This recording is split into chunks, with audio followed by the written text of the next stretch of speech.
Hello, welcome back to Exeter and Laira. You're watching the September 2018 update, and throughout this video just going to show you what I've been up to on the layout over the last few weeks.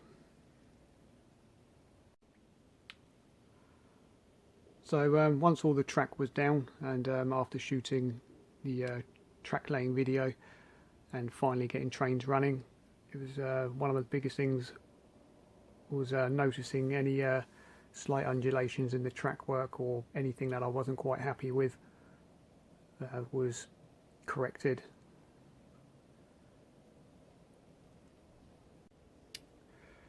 One of the biggest areas I noticed was the top end of Laira and where it enters out into the non-scenic section. For some reason the whole of the track deck in this particular area was sitting up about an inch higher than it actually should have been. Not quite sure why that was, probably misjudged the calculations on how that should have been set, so all this section has been dropped down to the right height. And whilst I was doing that, I also made all the adjustments to the Laira section on the incline, making sure there was no bumps or humps or undulations, and smoothed out the transition as it comes off the bank and enters onto this section here. Sort of one of the things that I noticed as the trains were coming over the top of this, it was almost like heading down a steep sort of part of a roller coaster. So I've smoothed this particular transition out so the trains flow nicely off of that. I've also now made a start on closing in the beams for the bench work with the cladding to the front, which will be cut all to the formation of the actual landscape. So most of that's done all the way around. Eventually I will give all this a coat of paint, not quite sure on the colour yet, maybe grey possibly, we'll see how it goes anyway.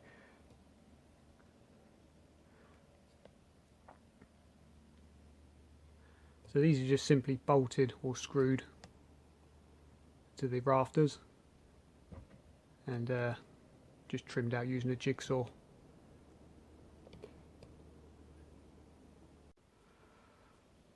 I've also made, to sort of tie in with the cladding at the front of the layout, a nice little drawer to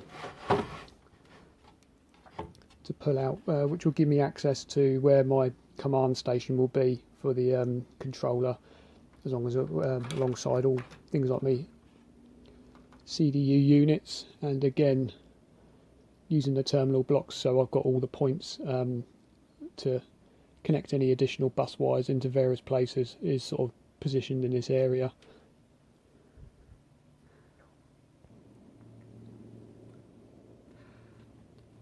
I've also made the drawer so it's going to be an area where my programming track will be positioned, and obviously fixed a shelf on top of that, so when I'm not using the drawer, that can be all folded away and tucked underneath the layout. For now, I'm just using the Hornby Select just to basically get things moving, and it'll do for the time being. So basically when it comes to trimming the plywood for the fascia, as this is my facing side, so this is the side that I want with the finished paint on it, and plywood has a tendency of splintering if you use a jigsaw. If you're going to use a jigsaw obviously this way, then the blades themselves, as the teeth are pointing upwards, will just pretty much destroy the plywood, and then you end up with a number of splinters. So top tip for that is just to follow your line with a sharp blade and just score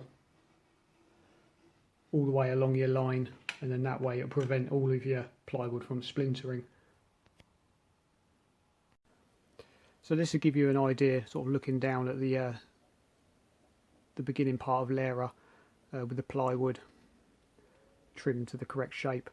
So the highest point here is where the road bridge, which crosses over the track work at Laira, will sit, and being able to create that landscape where it actually drops down lower than the actual track deck as you see on this section here.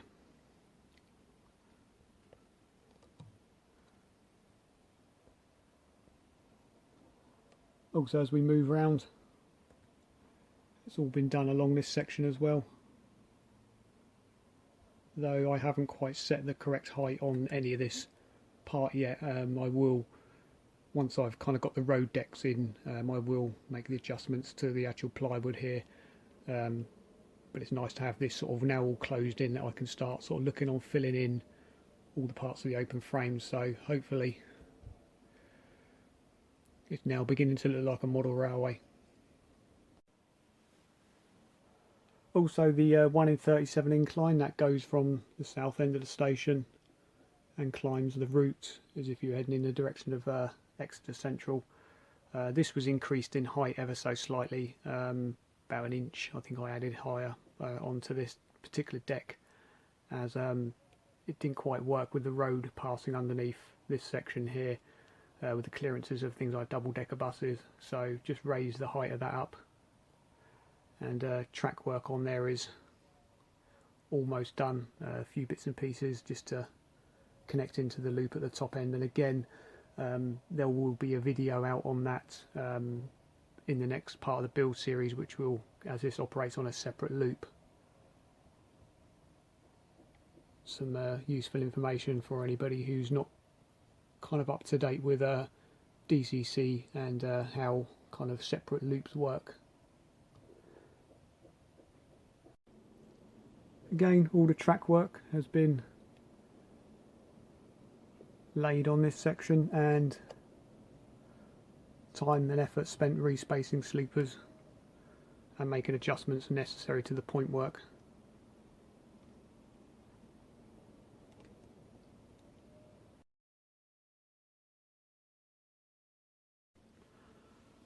So the bus wire itself is mostly all the way in. There are a few little bits and pieces still to add in various places. As the station board itself covers quite a wide area, and bearing in mind behind the back scene there's another piece that's about 10 inches wide with another 3 more lanes, it was impossible to have the bus wire flowing through the centre of this particular area. So along the station side I've added these terminal blocks in various places, which gives me the ability to branch various pieces of bus wire out into various places, and making it possible to sort of connect up dropper wires that are quite a long distance away from the main bus wire itself. My droppers I've soldered. Connection I found was a lot better than using these splice connectors with the spade end joiners. I did start fitting these at first and found that I wasn't getting a full connection from them for some reason, possibly cheap and cheerful from eBay, might have something to do with it, but I've stopped using those for the time being anyway, and gone ahead and just soldered all the droppers actually, and as I find it a lot easier, it makes more sense to do that.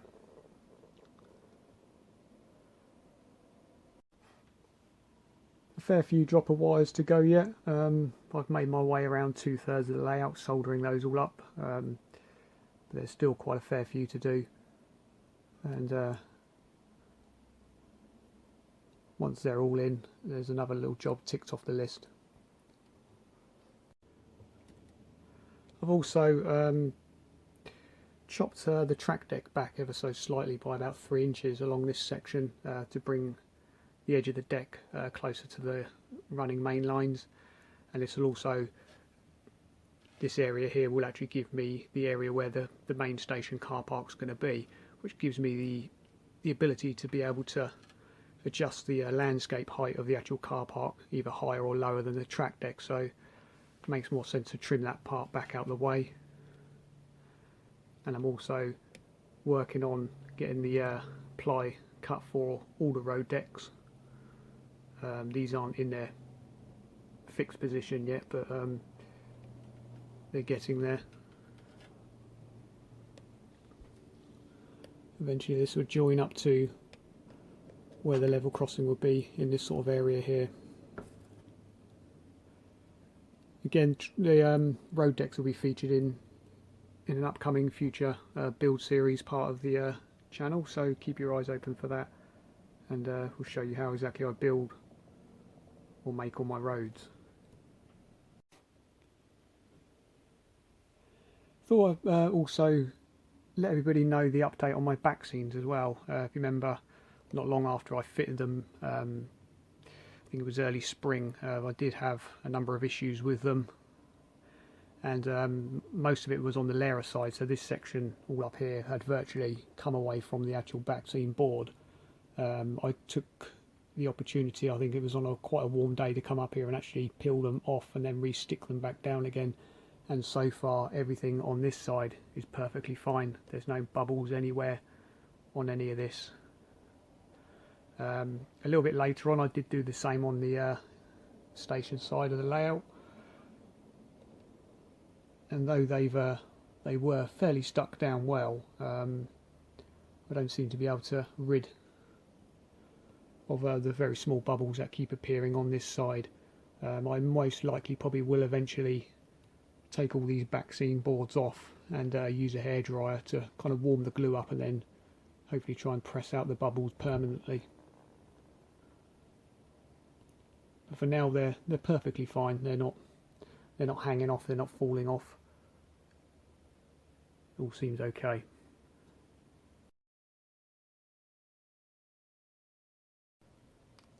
Another thing I've been spending quite a lot of time on in recent months, in fact probably since November last year, was creating 50033 Glorious.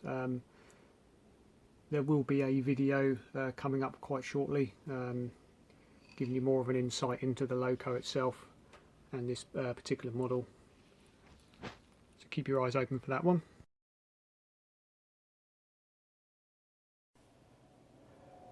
So as we're now kind of moving into autumn and the temperature of the loft's cooled down dramatically,